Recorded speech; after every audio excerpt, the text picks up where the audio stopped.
미디어오늘 1169호 주간 뉴스 브리핑을 시작하겠습니다. 저는 정철은 기자고요.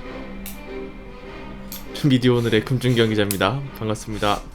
저희가 일면으로는 극우 보수의 유튜브 진지전이라는 제목을 잡아봤는데, 가짜뉴스는 개인의 인격을 침해하고 사회의 불신과 혼란을 야기하는 공동체 파괴범입니다. 더는 묵과할 수 없습니다. 기존의 태세로는 통제하기에 부족합니다. 검찰과 경찰은 유관기관 공동대응체계를 구축해서 가짜뉴스를 신속히 수사하고 불법은 엄정히 처벌하시기 바랍니다. 악의적 의도로 가짜뉴스를 만든 사람, 계획적, 조직적으로 가짜뉴스를 유포하는 사람은 의법 처리해야 마땅합니다. 요즘 이게 난리죠. 핫하죠. 최고의 이슈입니다. 이게 이낙연 총리가 2일날 이제 엄정 대응하겠다 그러면서 이제 좀 사회적인 이슈로 떠오르게 됐는데, 어떻게 보세요? 법적으로 위반 사항이 있으면 수사를 엄정하게 하라는 지시는 할 수 있다고 보는데 제가 걸리는 거는 제 출입처인 방통위에 주문을 한 내용, 대책을 마련하라라고 했는데 방송통신위원회 등 관련 부처는 가짜뉴스의 통로로 작용하는 매체에 대해 필요하고도 가능한 조치를 취해야 옳습니다. 그러니까 되게 당연한 말이었는데, 네. 국무총리의 말은. 근데 이게 가짜뉴스를 해소할 수 있는 완전한 해결책은 될 수 없는 거고요. 그렇죠. 그리고 자칫 또 표현의 자유를 위축시킬 수 있는 우려가 있기 때문에 네. 앞으로 이제 유튜브와 가짜뉴스와 관련된 논의가 굉장히 활발해질 텐데, 여기서 저널리즘의 역할이 되게 중요할 것이다라는 게 일면 기사의 취지입니다. 그리고 제가 좀 주목했던 부분은 이제 진지전이라는 표현을 제가 썼는데, 네. 작년에 태극기 집회에서 이런 주장이 있었어요. 그러니까 우리에겐 신문도 지상파도 종편도 없다. 우리가 모두 언론이 되면 된다. 스마트폰으로 애국혁명을 일으키자, 이런 구호가 있었거든요. 그 뒤에 이제 거의 2년 좀 안 된 시간이 흘렀는데, 그 사이에 이분들이 유튜브에 어떤 진영을 꾸리게 된 것 같아요. 그러니까 종합편성 채널에서 퇴출된 그 과거 탈북자나 시사평론가들이 유튜브로 왔고, 이 당시 태극기 집회 참석했던 사람들이 이제 조중동도 신뢰할 수 없다 이러면서 조선일보도 강하게 비판을 했었거든요. 그래서 보수 언론, 진보 언론 양쪽 모두를 신뢰하지 않는 사람들이 이 유튜브를 통해서 지금 소위 뉴스를 소비하고 있는 것이 아닌가, 그런 생각이 좀 듭니다. 그래서 지금 이제 이 가짜 뉴스들이 결과적으로, 또는 이제 극우 보수 방송, 극우 보수 유튜브가 문재인 정부를 겨냥하고 있다라고 생각하기 쉬운데, 사실 이들로 인해서 피를 흘리는 쪽은 이제 저널리즘이라는 생각이 들고요. 이 저널리즘의 신뢰도가 떨어질 수밖에 없고, 계속해서 이런 가짜 뉴스들을 판별하는데 어떤 에너지를 소비해야 되기 때문에 좀 힘든 싸움이 될 것 같습니다. 그리고 또 하나 지적하고 싶은 부분은, 가짜뉴스라는 거는 사실 어느 시대에나 존재했었거든요. 사실 이 가짜뉴스의 공포라는 거는 가짜뉴스 그 자체보다는 공유와 확산에서 비롯됩니다. 그러니까 공유가 많이 되고 확산이 많이 될 때 비로소 곧 가짜뉴스가 위험해지고 공포가 되는 건데, 사실 이게 유튜브나 구글이라는 이 인터넷 서비스의 알고리즘 문제일 수도 있는데, 사실 본질적으로는 이 사회가 갖고 있는, 이 사회 구성원들이 갖고 있는 어떤 정신적인 불안, 경제적 혼란, 또 정치적인 분노, 이런 것들에 대한 반응, 그리고 어떤 혁명의 확산에 대한 두려움, 이런 것들에 대한 반작용으로 가짜뉴스가 더 확대되는 걸 수도 있다. 이런 지점도 우리가 좀 주목을 해야 될 것 같습니다. 제가 몇 달 전에 이제 괴벨스와 관련된 책을 하나 냈는데, 거기 보면 이제 그 당시 나치의 자양분이라는 게 경제대공황 이후에 어떤 경제적인 위기, 그리고 그 당시 우파 좌파에 대한 실망감, 이런 것들이 좀 복합적으로 작용을 하면서 나치가 내놓았던 가짜뉴스에 사람들이 이제 대체 종교로 받아들이게 된 거거든요. 그리고 한국 같은 경우는 작년에 이제 촛불 시민혁명을 경험하면서 역설적으로 이제 반동의 시대를 맞이할 위협에 놓여 있다, 이런 의견입니다. 1789년에 프랑스 혁명 당시에도 이제 5년 뒤에 그 테르미도르 반동이 있었거든요. 그래서 그 혁명을 주도했던 사람들이 이제 단두대로 올라가서 다 죽임을 당했는데, 이런 반동의 시대가 올 수 있고, 그 반동의 시대를 위해서 이 극우 보수 진영이 이 유튜브를 통해서 진지전을 시작했다. 그래서 좀 위기감을 가지고 이 이슈에 대해서 좀 많은 사람들이 대응을 해야 되지 않나라는 생각이 듭니다. 금준경 기자가 이 이슈와 관련해서 또 이제 3면 톱 기사에서 관련 이슈를 좀 풀어내셨는데, 네, 맞습니다. 어쨌든 이 가짜뉴스 이야기를 할 때 유튜브를 떼놓고 이야기할 수는 없는 상황 같아요. 네.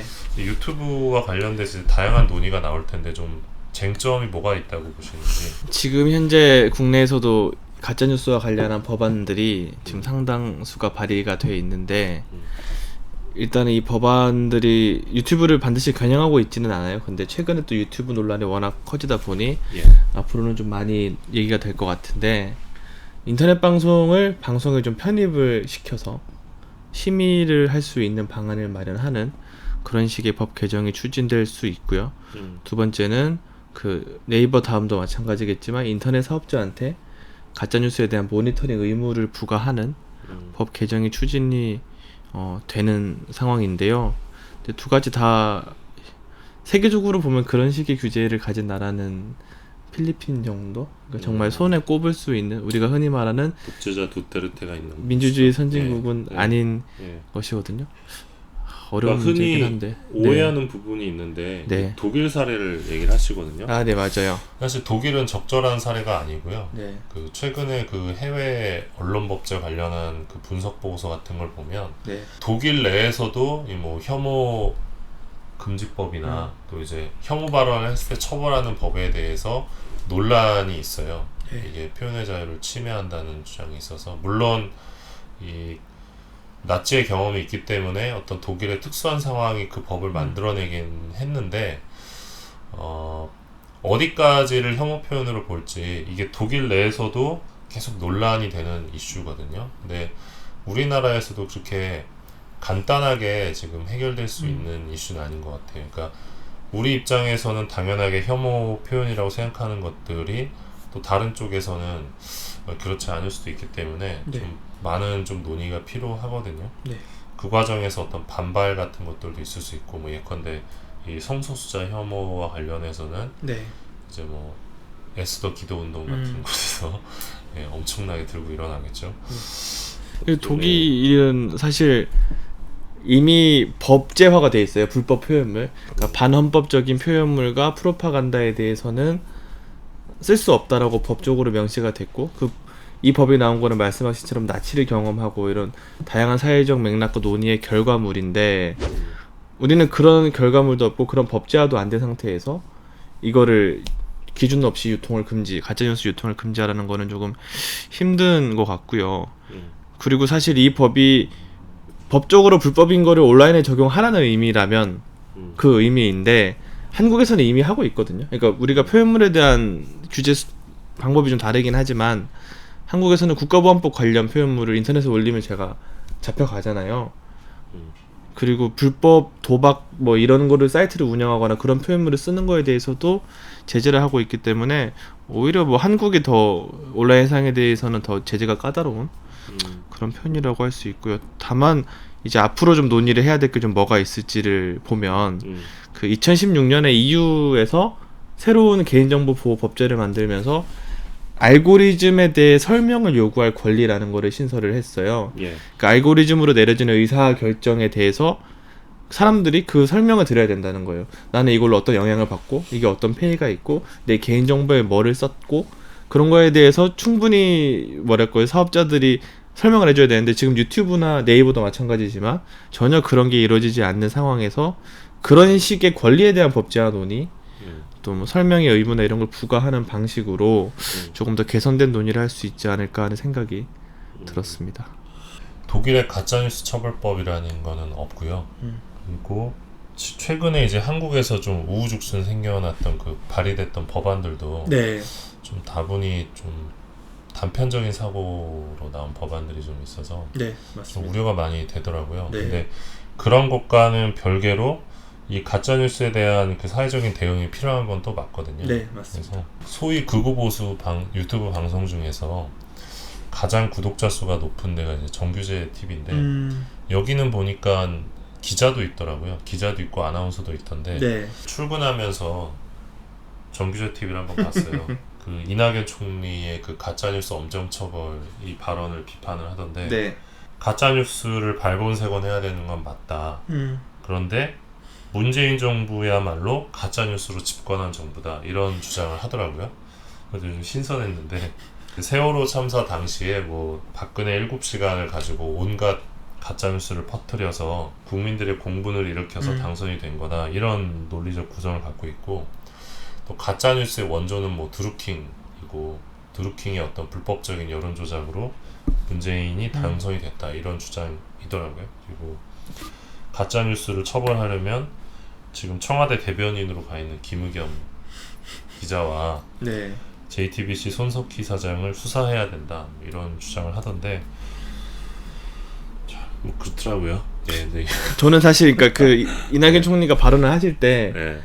오히려 상대에게 좋은 빌미를 제공했다고 생각하는 게 기자 출신임에도 불구하고 총리가 예. 가짜 뉴스의 정의를 명확하게 찝지 않았어요. 그러니까 마치 그렇게 말해버리면 자기에게 불리한 보도도 가짜 뉴스라고 하는 거라는 오해를 불러일으킬 수가 있었고 그리고 사실 방통위가 가짜 뉴스 규제를 작년 말부터 올해 초까지 고민을 했었거든요.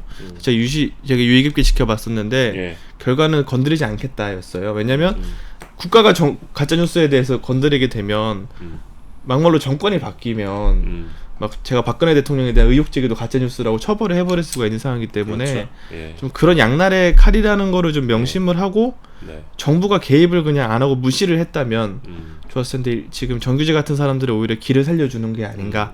그러니까 무시가 답이다. 뭐 이런 생각이. 사실 학계에서는 이 네. 가짜뉴스의 개념이 여전히 논쟁 중인 걸로 알고 있는데 네.